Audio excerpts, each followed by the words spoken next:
රණවිරු දඩයමට හා වෘත්තීය සමිති මර්ධනයට එරෙහි වීමට පෙළ ගැසෙන්න නාමල්ගෙන් ඇරයුමක්.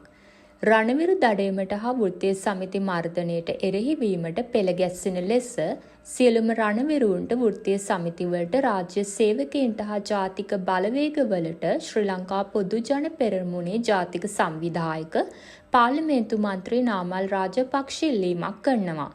රණවිරුවන් දඩයම් කිරීමට තමා සම්පූර්ණයෙන්ම එරෙහි බවද මන්ත්‍රීවරයා පවසනවා. රණවිරුවන් දඩයම් කිරීමත් වෘත්තීය සමිතිවලට බලපෑම් කිරීම හා මර්ධනය කිරීමට මෙම රජය අසාර්ථක උත්සාහයක නිරත වන බවත් නාමල් රාජපක්ෂ මන්ත්‍රීවරයා තවදුරටත් සඳහන් කරනවා.